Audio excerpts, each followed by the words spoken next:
Hello, what's up? How's it going? I wanted to talk about stress and break it down like into three different types of responses.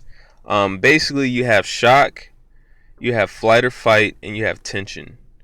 Everybody knows about tension, they know about flight or fight, but they don't really give too much credence to shock, even though it's one of the most devastating parts of it. It makes every other part worse. Um, because when you first get attacked verbally, people generally they go into a state of shock. They freeze. They can't even come up with a response, and that's if it caught you completely off guard. We all have that feeling. We've all dealt with that before, but it's harder to deal with it. Like if you're dealing with the flight or fight response, people understand that you just slow down your breathing. You just basically try to relax. If you are dealing with the tension part of it, then you can do some self massage. You can do progressive muscle relaxation. Like there's things that you can do, but how do you deal with being shocked? Like it makes you feel debilitated. It makes you feel off balance. Just completely. You get the cognitive dissonance, which is basically mental discomfort from it. So it's like you got to go and handle it. And most people are handling the feeling of shock with fast food. They go and they eat something. They just basically want to feel comfortable again. And I mean, it kind of has something to do with the tension as well. People don't normally go get a burger because of the fight or flight response. That doesn't necessarily calm you down for the fight or flight, just eating some food.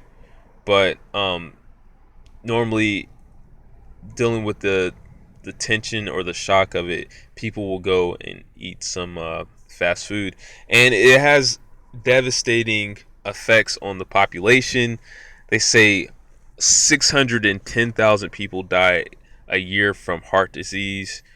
About 10% of the population has diabetes, and around like 250,000 people died um, in 2010, that is, from diabetes. Now, obviously, if it's type 1, they couldn't do anything about it. But most people in America, I believe, have type 2, which is diet related and related to your weight. So you have some control over whether or not you get type 2 diabetes. So even if you do have it, at this point, it's about being able to control it and understand yourself. But 250,000 people died from it in 2010, and that was only like 30 or 40% of the people who died that year who had diabetes put it on their death certificate that they actually died from diabetes. Not that they put it up there, but their loved ones put it up there. But then you have only like 10% of the people. I mean, like even like only like 10% of the people put that it was like an underlying cause of death. So most people estimate that even more people die from diabetes than what is usually thought. It goes like underreported, and you just don't want to be one of these people. And I think dealing with shock and learning how to deal with the feeling of shock, because tension is easy to deal with, but shock isn't. And how do you, like, first of all, there's a physical feeling that you get when you're in shock, when you're stunned or when you're surprised. Like if you think about like a boxer, right? You think about a boxer, because we're already on the subject of violence, because I'm talking about verbal violence, right? So as a metaphor, physical violence. So a boxer, let's say if they're in the ring and you're watching, and a lot of times you'll be thinking like, why don't they do this? Why don't they do that? Why don't they protect themselves more? Like, it seems easy from the outside because obviously the things that everybody knows, right? It's, you know, tiring. It's more tiring than it looks. It's more painful than it looks. But people don't estimate the feeling of shock. Again, it's underestimated in every facet of um of I guess dealing with attacks, or violence. Like, people never estimate that. But even with a boxer, if you get punched, like, you go into a small state of shock because it does that to you, and it's for a split second, and you'll freeze, and then you can respond again, but your mind, it won't allow you to move. Like, you can't. And that's what's happening. That's the reason why they aren't just doing every little thing. That's the reason why actually getting in there and doing it is completely different from watching it, because you can't really account for that. The fact that you're getting hit and you can't move as fluently, you're freezing.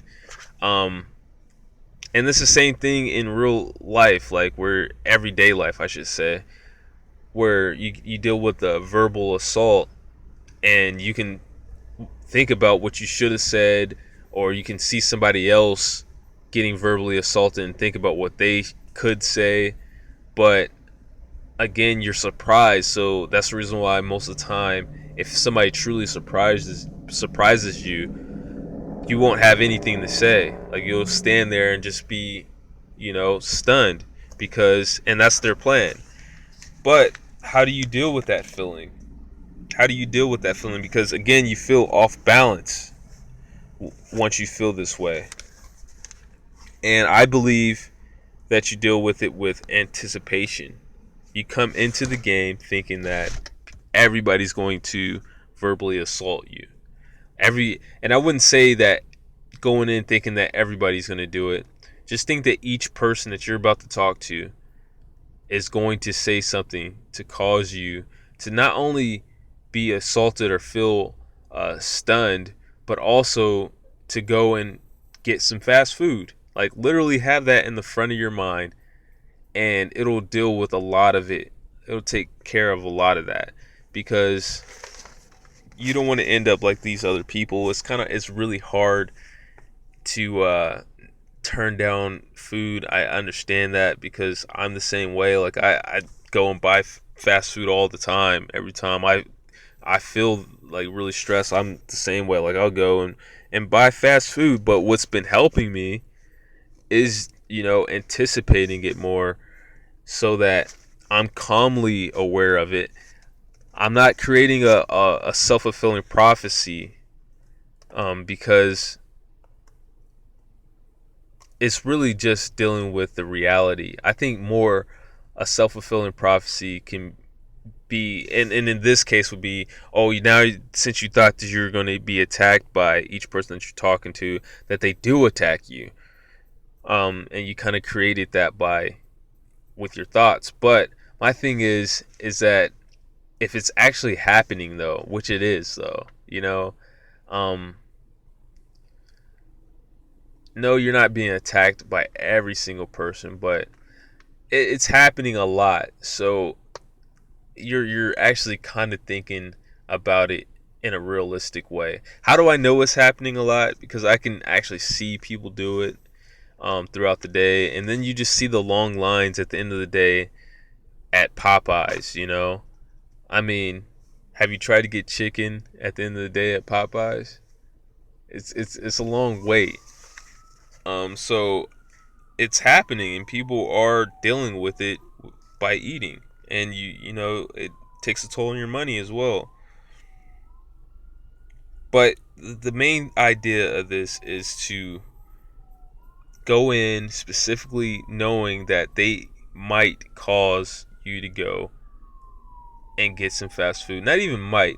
Expect them to say it. Expect them to cause you to feel that way. And it won't, you'll be able to handle it.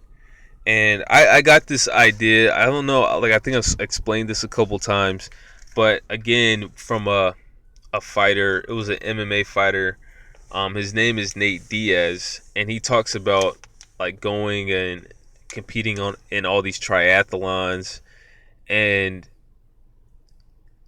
and not just regular ones like the Ironman and all this stuff. So he says that whenever he goes into a fight, he thinks that somebody's going to probably embarrass him, knock him out, and if that doesn't happen, then he starts to feel better as the fight goes on. But he assumes off the gate that he's going to get knocked out, and it's going to be very embarrassing for him. And that's what he goes into the fight assuming. And even with his triathlons, he says that he was assuming that like when he goes out to swim that he's going to get eaten by a shark, like because there were sharks out one time where he was competing at, and he was going out into the ocean just assuming that, okay, I'm gonna get eaten by a shark today. And then as the race wore on, eventually he felt better and better, and he competed better at the end because he didn't get eaten, and it helped him out on a psychological level because he's prepared. He's prepared for whatever's going to happen. And that's the way you should be, just be prepared. And that doesn't mean, again, having the wittiest thing to say. Nobody can outwit you when it comes to being negative or saying some insult, because that right there puts pressure on you. It's not about having anything that's going to have any pressure on you. It's more or less about just anticipation of it and just being calmly aware that, okay, this is just how it is. And I'm going to assume that this person's going to do this. And I'm not going to let it make me anxious. I'm just going to assume it. And when it doesn't happen, I'll feel good. But until I know that it isn't going to happen, then I'm not. I'm just going to sit there and wait. And that's how I think you should